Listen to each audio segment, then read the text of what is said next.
કેમ છો ફેમિલી? સ્વાગત છે તમારું નવા વ્લોગમાં. તો અત્યારમાં જો મેં કચરા પોતા ઝાપડ ચીપડ બધું કામ કરી નાખ્યું. કામ કરી નવરી થઈને ત્યાં 10 વાગ્યા અને અમારું ઓમ ધમો હજી ખૂતા છે. જા કેમ કે કામ નહોતું, કંટાળો આવતો જ નહીં, કાંઈ નહીં ઉતાર્યું. આજ છે ને વાતાવરણ જો વાદળા થઈ ગયા છે, વાદળા છે, તડકો નથી નીકળો. 10 વાગ્યા પવન પણ મસ્ત આવે છે. અને મારે સવારમાં 7 વાગે ત્યાં નાસ્તા પાણી થઈ જાય, પણ છે ને 10 વાગે હું એલોવેરા જ્યુસ પીવું. જો બતાવું, જો એલોવેરાનો જ્યુસ છે ને હું 10 વાગે પીવું. તો સવારમાં નાસ્તો કર્યો એટલે વચ્ચે 7 વાગે નાસ્તો કર્યો એટલે આ 2-3 કલાકનો ગેપ પડી જાય. પછી 10 વાગે જ્યુસ પીવું. તો જો ગ્લાસને જ્યુસને તૈયાર કર્યું હતું, પણ મેં લાઈવ વ્લોગ સ્ટાર્ટ કરી દઉં. આ બાટલો પૂરો થવા આવ્યો છે, આટલો ભર્યો છે, ખાલી આટલો ભર્યો છે, બાકી આખો બાટલો પૂરો થઈ ગયો.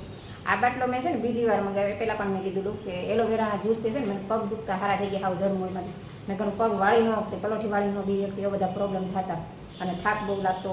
પછી આ એલોવેરાનું જ્યુસ પીધું ને તો બહુ ફાયદો કર્યો. 100% મને રાહત થઈ ગઈ. દવાખાને કેટલી વાર જઈએ તમને બધાને ખ્યાલ જ છે. હું કહેતી કે દવા લીધી, ચેક કરાવવા જતી, પણ ક્યાંય ફેર ન પડ્યો. 6-7 મહિના દવા લીધી, પણ આ એક જ બાટલો પીવાથી મને પગમાં હાવ એટલે હાવ રાહત થઈ 100%. તો પાછો મેં લઈ એક બાટલો પી ગઈ, હાવ રાહત થઈ ગઈ. હજી એક બાટલો બીજો એટલે હાવ ક્યારેય થાય જ નહીં એમ. તો પાછો બાટલો મંગાવ્યો એલોવેરા. તમારે પણ જો કોઈને પગ દુખતા હોય, શરીરનો દુખાવો હોય કે પડી કોઈને નળી બ્લોકેજ થઈ ગઈ હોય ને, એટેક માને કંઈક ખબર છે, નળી બ્લોકેજ થઈ ગઈ કે એના માટે પણ 100% ફાયદાકારક છે. પછી શુગર હોય, ડાયાબિટીસ હોય, બધા માટે છે ને આ એલોવેરા જ્યુસ છે ને બેસ્ટ છે. મને ફોન કરજો, હું મંગાવી દઈશ. અને હું ઓનલાઈન બિઝનેસ કરું છું. મારા ઓનલાઈન બિઝનેસમાં પણ કોઈને મારી સાથે ઓનલાઈન બિઝનેસ કરવો હોય તો મારા કોન્ટેક્ટ નંબર પર મને કોલ કરજો. હું શું બિઝનેસ કરું છું, કેવી રીતે કરું છું, પૂરી ડિટેલમાં તમને કહી શકાય. બરાબર? કંઈ નહીં, સારું હાલો હું એલોવેરા જ્યુસ પી લઉં અને પછી મારે થોડુંક ઓનલાઈન બિઝનેસનું કામ છે એ કરીએ. એલોવેરા જ્યુસ છે ને આટલું લેવાનો હોય, અડધો ગ્લાસ. આ અડધો ગ્લાસ પીવાનું હોય ને આને છે ને આવી રીતે આમ ઘૂંટડે પીવાનું. એક આરે નથી પીવાનું, એક શ્વાસ નથી પીવાનું, ઘૂંટડે પીવાનું અને બેસીને પીવાનું. તો જ આનો ગણ કરે, નકર ગણ ન કરે. તો કંઈ હાલો હું પી લો. તો મને યાદ આવી લઈ કઈ રીતે પીવાનું કહી દઉં. સવારનું બધું કામકાજ કરીને નવરી થઈ ગઈ ને અત્યારે છે ને બપોરના 1:45 થઈ ગયો છે. તો હું છે ને રસોઈ બનાવું છું.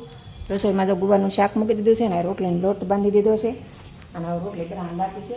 અને મારા બેનપણીને જમવાનું કીધું છે. ફરી 2 મારા દીકરો દાદા મેં લઈ આવજો, જમી લેજો. તો એ હમણાં આવશે. હાલો હું રોટલી ફટાફટ બનાવી પણ હું ભાઈ જો સ્કૂલે જવાનું છે, પણ કેવા મસ્ત બેઠા છે. એ ભાઈ નાવા ધોવા નથી? હાલ ઊભો થા. અત્યારે સુધી લેશન કરતો હતો, જાગીને તરત લેશન કરવા બેસી ગયો. કંઈ નાવાનું બાકી રહી ગયું છે. કંઈ નહીં, હારો ધર્મિકભાઈ નાઈ લે ને આપણે રસોઈ બનાવી નાખીએ ફટાફટ.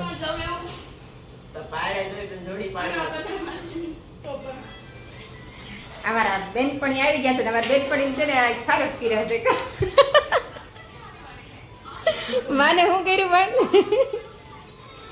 હે માન કે તો શું કર્યું? અમારા માનભાઈ એની મમ્મીને લઈને હારે આવવાના હતા ને, એકલા આવી એવા ગાડી લઈને કે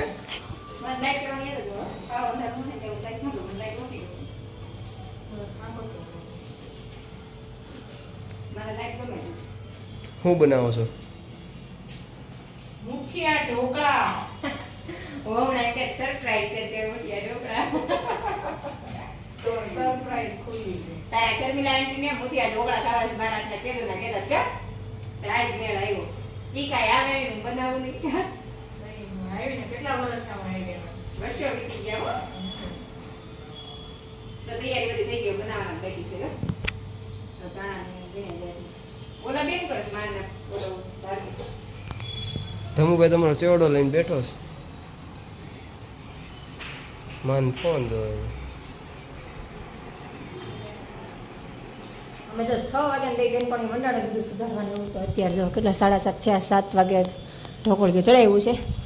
આ ઢોકળાને બધું બનાવવાનું બહુ બધું સુધારવું પડે ને એવું થાય, વાર લાગે. અને આ બેન જો હું જોઈશ માનભાઈ ને કે બાથરૂમમાં જવું છે.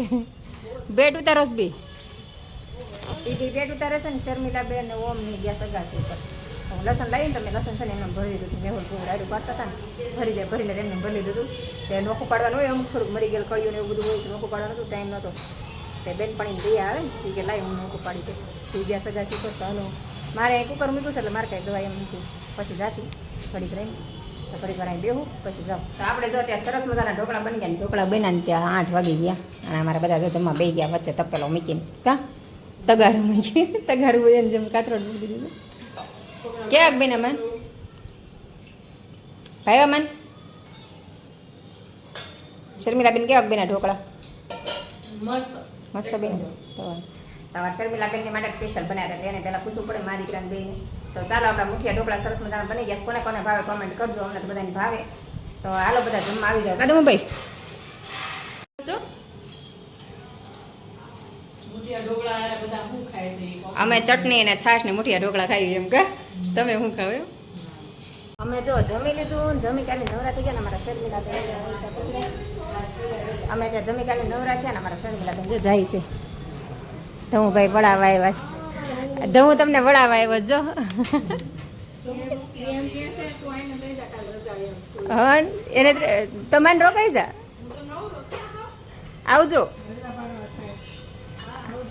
આવજે માન. શર્મિલાબેન જો જમી કાઢી નીકળી ગયા હતા કેમ કે એના હસબન્ડને ઘરે આવી જાય એમ હતા. અને હું કામકાજ કરી નવરી થઈ ગઈ 10:30 થયા તો નવરા થઈ ગયા. અમારા ઓમભાઈ હું ભાઈ જો 10:30 થયા હતા સુઈ ગયા.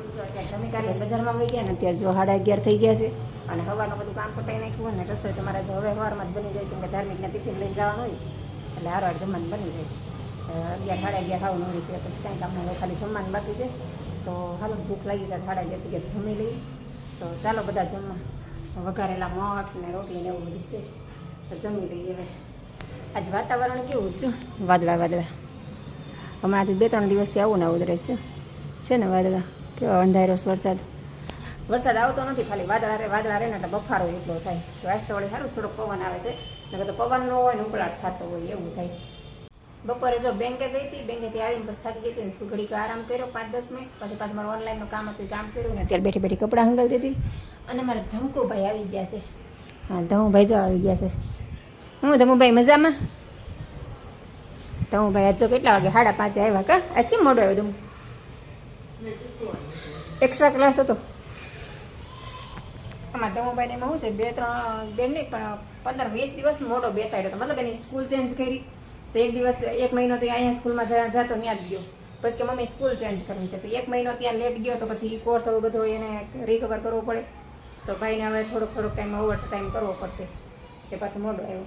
કાંઈ નહીં હાલો ધમુભાઈ નાસ્તા પાણી કરી લે પછી મારે જવું શાક લેવા. તો થોડુંક કામ છે મારું ઓનલાઈન બિઝનેસને પતાવી દઉં. મેં એક જોડે કપડાં હંકેલવાનું બાકી રહી ગયા છે અને ટેબલ ઉપર તો જો આમ થયું છે. અને જો હું જે કંપનીમાં કામ કરું ને એ કંપનીનું નામ છે 2 બોક્સ. જો મારા ગિફ્ટ છે ગિફ્ટ. આજે છે સવારે મને દાઢ બહુ દુખતી હતી. એમાં દાઢ મને એટલે દુખતી હતી કે મને છે ને પેઢો ચડ્યો છે. તો પછી છે ને મારી કંપનીમાં છે ને એલોટ્રમ મળે છે જો એટલે પહેલાંય બતાવ્યું તમને જો આવડિયા આ મોઢામાં રાખીએ ને તો મને હાવ સારું થઈ ગયું. મતલબ આમ દુખાવો જે તમને થતો હોય ને એ એકદમ રાહત થઈ જશે. હાવ એટલે હાવ દુખાવો બને તમને એટલું દુખતું હતું ને તો માથું ચડી ગયું એટલું. પછી મને આ ભૂલાઈ ગયું. પછી પાછું યાદ આવીને તો મેં આ લીધી અને ફ્રીજમાં જ રાખું છું. બરાબર લઈ ગયું ત્યારે 15 મિનિટ પહેલાં મૂકી દેવાનું. તો પછી આ ઘડીક મોઢામાં રાખીને તો અત્યારે સારું થઈ ગયું. અને આવું આખું આ મેં 2 પેક પૂરા કર્યા ને હજી જોઈએ અહીંયા આપણે જો બતાવું જો અહીંયા છે જો આવડું મેં પહેલાં લગભગ બતાવ્યું હતું તમને. જો બતાવી દઉં. આ છે એલોટ્રમ. એની અંદર આવી ટેબ્લેટ નીકળે છે. આવી નીકળે. આની અંદર 10 ટેબ્લેટ આવે. આ છે ને હળદરની બને જો દેખાય છે હળદર. આ હળદર અને એલોવેરાની પડે બને પણ તમારે ગમે એવો દુખાવો હોય ને તરત આમાં રાહત થઈ જાય. 10-15 મિનિટમાં તમને રાહત થઈ જાય. ગમે પેઢો ચડ્યો હોય, દાઢ દુખતું હોય, હાથ પગ દુખતા હોય કે શરદી ખાંસી હોય. મને છે ને શરદી છે એલર્જીની બહુ ટાઈમથી લગભગ 15-20 વર્ષથી મારા લગ્ન થયા ને કીધું આમ પહેલાં નહોતી પણ મને છે ને સુરતનું પાણી નહોતું તો એલર્જી થઈ ગઈ અહીંયાની ધૂળની એલર્જી. કેમ કે ગામડામાં તો ધૂળ ઉડે નહીં એટલી બધી પણ અહીંયા જે ધૂળ ઉડે નહીં મને બહુ એલર્જી થઈ ગઈ. તો પછી અત્યાર સુધી બહુ પ્રોબ્લેમ થતી પણ આ એલોટ્રમ લીધી ને ત્યાર પછી મને છે ને હાવ એટલે હાવ આવતું હતું. હું આખો દી છે ને નાક ગહેડા કરું આખો દી કોઈ વાર વાત કરતી હોય ને તમારું માથું પાકી જાય ફળફળ કરીને એટલું થતું. પણ આ એલોટ્રમ લીધી ને ત્યાર પછી મને હાવ સારું થઈ ગયું. મતલબ એલર્જીની શરદી હોય કફ હોય તમને ગમે એવો જળમૂળમાં જામી ગયેલો હોય તો આનાથી સારું થઈ જાય. તો હારી સ્પોઈન્ટ લેવી હોય કહેજો મને કોમેન્ટ કરજો. હું તમને નંબર આપીશ તો ફોન કરજો. અને અત્યારે મારું ઇન્સ્ટાગ્રામ બંધ થઈ ગયું છે 5 મહિના જેવું થઈ ગયું છે. 1 મહિના બાકી છે. તો કોઈ ઇન્સ્ટાગ્રામ ખોલતા આવતું હોય ને કહેજો મારું બેન્ડ લાગી ગયું છે એવું છે. અત્યારે જો રસોઈ બનાવું છું. રસોઈમાં મેં છે ને ડુંગળી બટાકાનું શાક બનાવીને મૂકી દીધું છે નીચે. થાળીનું તૈયાર કરી નાખ્યું છે. અહીંયા ભાખરી બને છે અને મારા જેઠાણીને આવવાના છે એ દવાખાને ગયા છે ત્યાંથી સીધા આવવાના સમય હાલો જમવાનું બનાવી નાખી. તો જમવાનું આપણું તૈયાર થઈ ગયું પછી આવે એટલે જમવા બેસી જાય. અને ધમુભાઈ જો આટા ફેરા થાય મારીને થઈ જાય કદમ પાણી પીવા રાખજો. પાણી પીતો જ નથી તું. અને મારા મમ્મીભાઈ અંદર બેઠા છે. હું રસોઈ બનાવું કાંઈ હાલ આપણે ભાખરી તૈયાર થઈ જવા દેવું છે. તો ભાભીને આવે એટલી વાર છે ફટાફટ પર જમી લઈ. તો એ ત્યાં જો 8:30 તો થઈ ગયા છે. તો ખાલી 2 ભાખરી બનાવવાનું બાકી રહી છે. જો બની ગઈ છે, એક જ ચડાવવાનું બાકી રહીશ. આજે છે ને રસોઈ બનાવવાનું મોડું થઈ ગયું. એમાં એવું થયું, મોટા બેનાર વાત કરી હતી તો 7:30 થઈ ગયા. પછી 7:30 રસોઈ બનાવવા આવી તો હજી શાક સુધાર્યું ને તમારા જેઠાણીનો ફોન આવ્યો કે અમારું જમવાનું બનાવજો. તે પાછું શાક ને એવું સુધાર્યું અને રસોઈ કરી, લોટ ને બનાવીને ભાખરી બનાવી છે. અત્યારે ભાખરી બનાવું છું ને અત્યારે જો કેટલા 8:30 થઈ ગયા છે અને હજી જમવાનું બનાવીને બાકી છે. અને ભાભીની આવવાના છે કે દવાખાને ગયા હતા ને તો એનો ફોન આવ્યો હતો કે જમવાનું બનાવી નાખજો. ક્યાંય હાલો રસોઈ થઈ ગઈ. પહેલાં ફોન આવી ગયો, સારું થયું. હારા થઈને રસોઈ બની ગઈ ને કે પછી ડબલ વાર બનાવવું પડે. થઈ ગયું રસોઈ તો રસોઈ તો આપણી બની ગઈ છે. ડુંગળી બટેટાનું શાક બનાવ્યું ને ભાખરી તૈયાર કરી નાખીશ. ભાખરી બની જાય, એક જ ભાખરી બાકી છે. હવે ભાભીની આવે એટલે જમવા બેસી જાય. થાળી પાડી બધું તૈયાર કરીને મૂકી દીધું છે. ના ધમભાઈ આવી ગયા. આવ્યા ભાભુની? સારું, ચાલો મારા ભાભીની આવી ગયા. હવે ફટાફટ જમી લઈ. જમી કરીને પછી નવરા થાય ને પછી મેં 9 વાગે મિટિંગ છે તો એની ઉતાવળ છે કે મિટિંગમાં મારે બેસવાનું છે, મારે મિટિંગ આપવાની છે, એવું બધું છે. હાલો ફટાફટ પછી વિડીયો આગળ સુધી બને પછી સ્ટોરી કહીશ તમને. તમારા ભાભી આવી ગયા છે. ભાભી હાલો જમવાનું તૈયાર થઈ ગયું છે અને ભાભી ની આવી ગયા છે. જો હા મયુરભાઈ આવી ગયા છે. સીતારામ મયુરભાઈ કેમ છે? સારું. અહીંયા મારા કપૂભાઈ આવ્યા છે. હા સીતારામ કપૂભાઈ, સીતારામ ભાભી. રક્ષિત કેમ ગયો? નથી પોતે આ કેમ એકલો થયો છે? ત્યાં તું અત્યારે એકલો થયો છો? અંધારામ જઈશું. રહેવા દે રહેવા દે. અહીં જો બધા જમી બે ગયા. જો અહીંયા 3 બે ગયા છે, બાબુ અને કપૂભાઈ. અહીંયા 2 ભાઈઓ બે ગયા છે.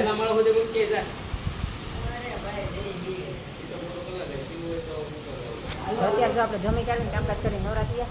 બહાર મસ્ત ઠંડો પવન આવે છે. બગી બધા બેઠા છીએ. હાલો બધા બિહાર રામાયણ સત્યુગમાં થઈ હતી. કેમ શરમાઈ ગયો? ત્યારે ઓલું મહાભારત ઓલા છે ત્રાપરમાં તો શું કહેવાય? મહાભારત આ કૃષ્ણ ભગવાન ત્રાપર ના ત્રાપર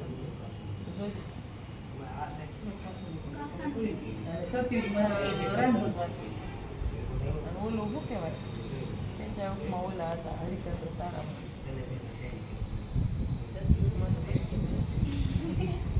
એ નામ ફેરવવાનું પછી આપણે બધા ઓળી જોડી કેદું એમ કે મારું નામ ફેરવીને કશ્યપ કુશ જ પાડવું હતું પણ મેં વળી પાડ્યું કૃષ્ણ પાડવાનું પાડી દે કૃષ્ણ એમ પાડવું છે. એટલે ઓલું મોટી છબી હતી ગોળ સોળી ક રાશિમાંથી કંસ હોતો ને આવ્યો. પાડવું છે કંસ? હે કૃષ્ણ પાડવું કે કંસ? જો કૃષ્ણ બનવું હોય ને તો પછી ડાયું રહેવું પડે, કંસ બનવું હોય ને તો મારપીટમાં હાલો. આમાં ઋષિ મુનિ છે કશ્યપ અને કશ્યપ ઓલો વખત છે. કશ્યપ ઓલો શું કહેવાય? હિરણ્ય કશ્યપ. એનું આખું નામ છે ગોડેશ્વર. અને કશ્યપ વાહ ભાઈ વાહ કપૂભાઈ. જા મયુરભાઈ ને આવ્યા હતા તો ત્યાં બધા બેઠા હતા બહાર, મસ્ત પવન આવતો હતો. અત્યારે જાય છે. ચાલો બતાવી દઉં તમને. જાય છે આમાં કપૂભાઈ. ટાટા કપૂભાઈ. નીચે ઉતરે છે. અને આ જો ધમુભાઈની વાડજોની પાછી. તો બસ આજનો દિવસ આપણે આવો રહ્યો. તો આજનો બ્લોગ આપણે અહીંયા પૂરો કરશું. તો તમને મારા બ્લોગ ગમતા હોય તો લાઈક શેર અને સબસ્ક્રાઈબ કરી દેજો. તો આપણે ફરીથી મળશું કાલના આ બ્લોગ સાથે. ત્યાં સુધી